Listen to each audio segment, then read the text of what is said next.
Hello, my name is Ben Turk. I want to thank everybody who came to testify here. I hope we all get a chance to speak. So taken together, these bills amount to giving us a greater ability to watch the cops get away with murder.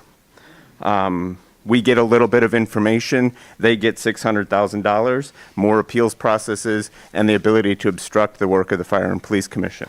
We've sat through 2 hours of cops talking this morning. Other times I've come to hearings of this committee, sit through hours of cops talking about how dangerous their jobs are. That's an indoctrination that police get. It's the same as warrior training. It is a morbid obsession with the supposed danger of being a police officer. In reality, this is not a dangerous job. Police are instead obsessed with their supposed danger that they face, and they use that obsession to justify killing 3 people per day in this country. That's terrorism. And if you look at who they target, that's white supremacist terrorism. The police are a white supremacist terror organization, and expanding their power through these bills and their ability to evade consequences for that, that's giving into terrorism. It's not a democratic process, and you need to bypass it. And the Democrats, your party needs to bypass that process, and with the governorship, you have the ability to bypass these people. That's not true. Governor Evers can grant clemencies and release people from prison. We've been asking him to do that. We need you all, the rest of the people in the party, we need you specifically to join the call that he do that he pardon people and let them out of prison, because that is something that these people can't block and can't obstruct. I'm pretty sure your 5 minutes is up. I don't mean no disrespect. Hi, my name is Nate Thorngate Ryan. First, let's talk about Senate Bill 121, banning the use of chokeholds by law enforcement officers. Now, in my view, police chokeholds are modern-day lynchings and should be banned with no exceptions. And thirdly, the third police tactic that this permits is probably the most dangerous one, and that's lying. Just on any police report, when you look at victims. Did you say lying? Lying, yes. Okay, lying. I'm sorry. It's a little hard to hear, so come a little closer. I'm sorry. All right. Hopefully that's better. Thank you. Lying, just to be clear, for the record. Because in any case of police violence and police murder against civilians, what you will see on the police report is that the police say they felt threatened, their life was in danger. Now, many times this is just done to save their skins. Now, I do characterize the police departments as a military occupation of our communities, particularly communities of color, and especially black communities in Wisconsin. Some evidence for this. First of all, many of us here saw the people in the public, in this public governmental hearing who came up packing guns. You know, those were all police officers. We also see police departments outfitted with surplus military gear, over $45 million worth in the state of Wisconsin spent on surplus military gear, okay? We also see that police departments often constitute a foreign occupation force in these cities. We see in the city of Milwaukee, over 50% of the officers do not live in the city of Milwaukee, and that number only increases as you go to the other cities who would be affected by this grant. If you want to talk about public safety, we can talk about the system of mass incarceration in this country that tears families apart and subjects people to cruel and unusual punishment. We in Milwaukee are in the incarceration capital of the world. We are the incarceration capital of America, which is the incarceration capital of the world. And we cannot allow these kinds of problems for public safety to continue. I've got a lot more to say about public safety. I've only got 30 seconds left, but I'm impossibly angry that our state continues to spend more money on military programs of oppression against the poor and oppressed people who live in this state. I think that if a department, for example, like the Milwaukee Police Department, which has a current budget of almost $300 million, if they believe that these sorts of programs are effective and efficient, then they can use some of their already massive budgets to implement these programs rather than asking for more money. My name is Camila Ahmed. I'm coming today, I'm standing before you all to speak out against SB121. There's absolutely no reason why a police officer with proper training would need to choke someone until they die. Furthermore, I would like to add that banning chokeholds is not a political issue, it is a human rights issue. Every person has a right to fair trial and not a death sentence. And as a member of this community, I feel unheard and ignored because politicians have made issues of life and death issues of politics.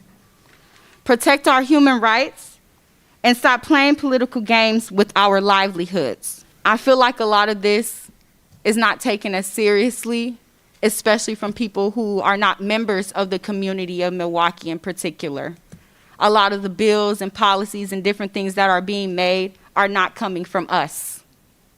The things that we have asked for have been ignored continuously. People voted for you. People gave you your seat. And it is your responsibility to listen to all members of this community. Yeah, I'm here to speak against the bill that would provide more funding for Cops House. I think it's important that we name that, like, police in many ways are the only fully funded departments in our city. So in regards to Cop Houses, we're against it because we have to ask the question, why do police have to be in every function of our lives? So on the premise, we're not against community housing and community hubs and resource hubs. We're just saying why every time there's a potential talk about an investment, it's not always into policing. And every time I went to a library, no matter if it was as the library is opening in the morning or in the evening, in the morning, there are already people lined up outside of it, right? Showing there's need and people want longer hours. In the evening, the librarian has to make the announcement, you know, we have 2 minutes and it's time to go. And every time it's people leaving. So we have to ask ourselves, why do we continue to invest in police and policing and not into other community functions and community hubs that will provide true safety for our people? My name's Elsa, and I'm here to actually speak in favor of a bill. I really like Senate Bill 199.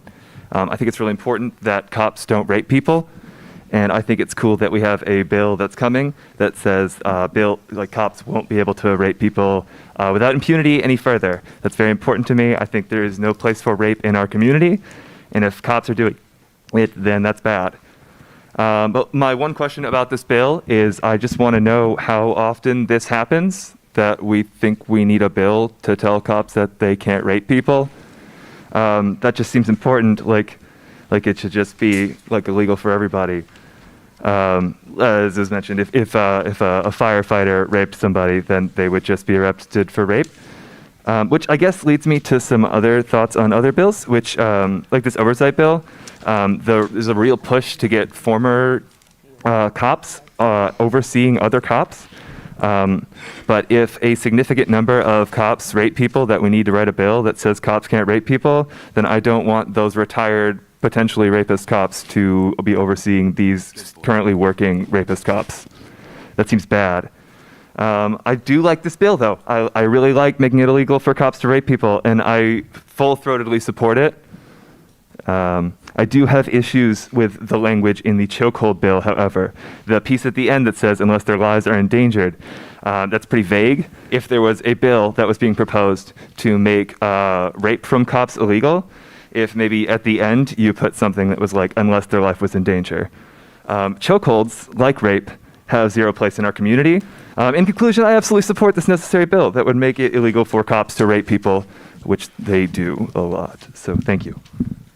If I'm the officer taking the person into custody, and I actually took that person into custody, but another officer, while they're involved with this person's in custody, whoops, well, I'm talking to this, and I'll fix it. How's that? Okay, so if another officer came in and they had the sexual contact, because they didn't take him into custody, that law wouldn't apply. Now this would apply, where we could go after them. It just, I think, speaks to a greater issue of qualified immunity in policing and the dangers in giving a special class of militarized people exceptions to laws that already exist for, like, me or a pizza delivery driver or something. Okay, thank you. Welcome, Rebecca. Thank you for an opportunity to speak. These bills are made absent from a lot of the community members who have come up with real-time solutions on what it is that we want to see.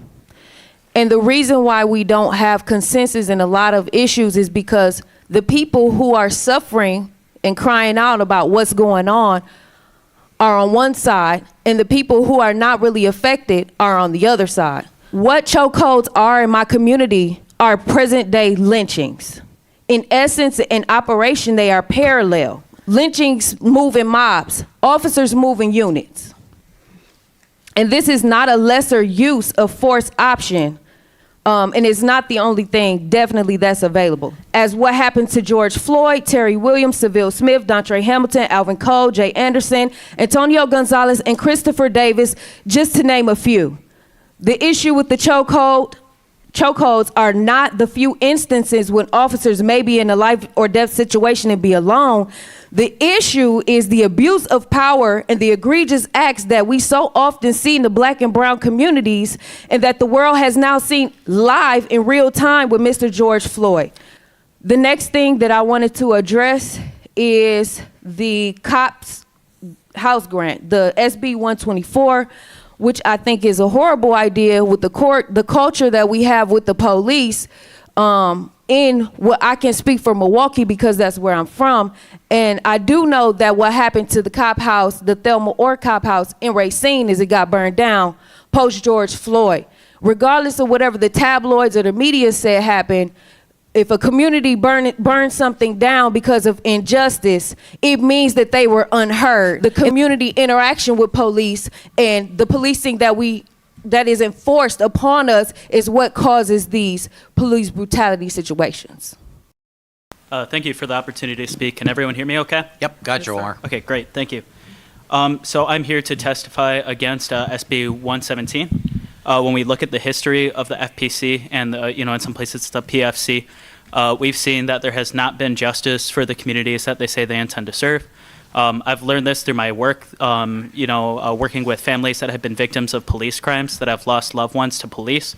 Whenever it's a subject of the FPC, they feel sold out by the FPC, and they don't feel like the FPC is doing the right thing. So when we talk about bias, I mean, we kind of have to think about that, right? Like, if you could be biased against police officers, why would that be?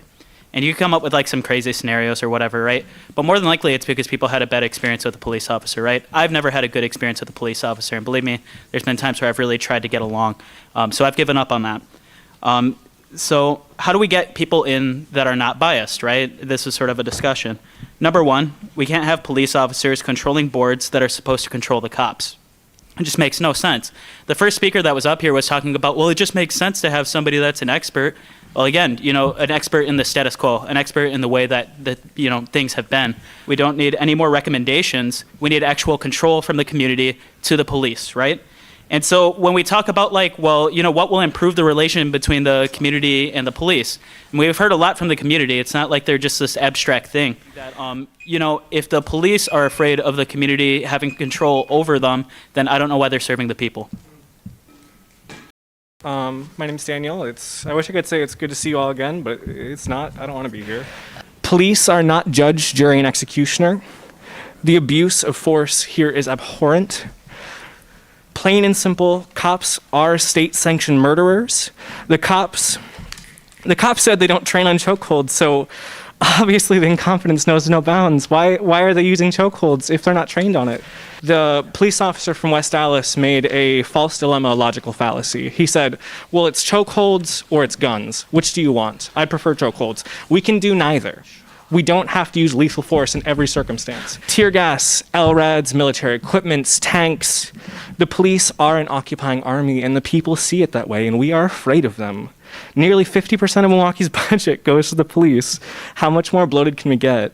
I didn't tell you this last hearing a week ago, but I'm currently an EMT student at METC. Soon I'll be going out and actually protecting my community. And I want to let you know a little something from what my instructors taught me. Just a very important note that they wanted to make clear from a retired fire chief, as well as a paramedic of 30 years, told me, when I go into houses, take off the badge.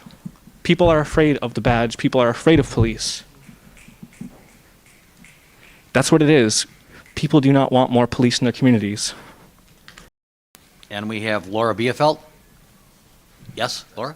Yes, hello. Hi, Laura. Hello.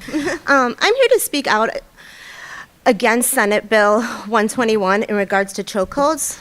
How have so many officers continued to inflict trauma on the communities they serve? The exact wording in this bill, except in life-threatening situations or in self-defense. The golden ticket for law enforcement has always been, I feared for my life. Why is there no acknowledgement of the fact that the people fear for their lives? Not because we have chosen to put on a uniform, but because we were blessed with melanin. How are you arguing in defense of the lynching of your community members? Not only should chokeholds be banned, but we should be talking about the use of force while officers have suspects in prone positions, applying pressure to any area of the back. The pressure applied in these situations also slowly and painfully stops the flow of air to the lungs and blood to the brain. Note I said slowly. It takes time to suffocate someone. If law enforcement officers are unable to course correct and make a decision to not take a life in that time, they should be looking into a new career. We're going to keep you to 3 minutes, okay, Caesar? Just like that? Yep. Gotcha. All right, so we've heard a lot of dog whistle terms to criminalize our neighborhoods as crime-ridden areas. I would ask, have you ever lived in those neighborhoods? Have you actually lived there? I lived in the 53204 area for 20 years. Speak to the committee. Speak to the committee. 53204. I lived in that neighborhood for 20 years. And it makes me angry, and you can tell that when people use dog whistle terms, crime-ridden areas, that's what you think of my community? A mostly Hispanic, mostly immigrant community? That's what you think of us? I'm here to speak up against SB124.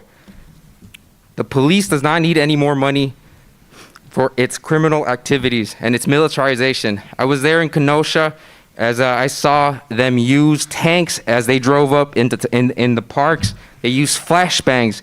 They used chemical agents against peaceful protesters that were chanting Black Lives Matter because somebody got shot in the back 7 times, and people seem to forget that.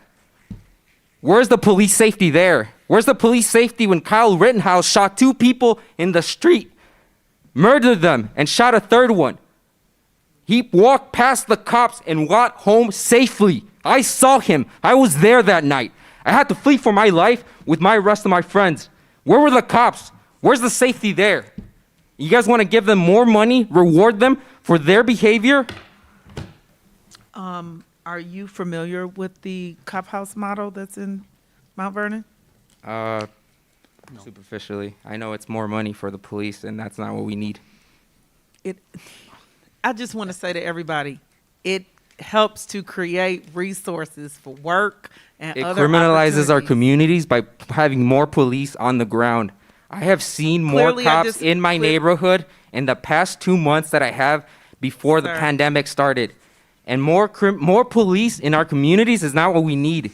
They just criminalize our community members who need assistance, who need services, who need resources. We do not need police, guns, or violence in our neighborhoods. This is a different type of hub process. And I would argue that the police have more than enough funding. If I could just finish my point, but I hear you. They really And need I've to, they can move some money around. That's what I have to say to them. Well, I don't. We don't need more money for the cops. No more money for the cops who are shooting us in the neighborhoods. Michael Marioli strangled Joel Acevedo as Right, 2 people but I'm held not- him down. I'm not here to talk about that. The Police cop violence? house- We're not here to talk about Okay, police I don't wanna accountability? argue with you, and I respect you want to make a scene. You too. Who gets the gavel? I'll be taking it all. Gavel.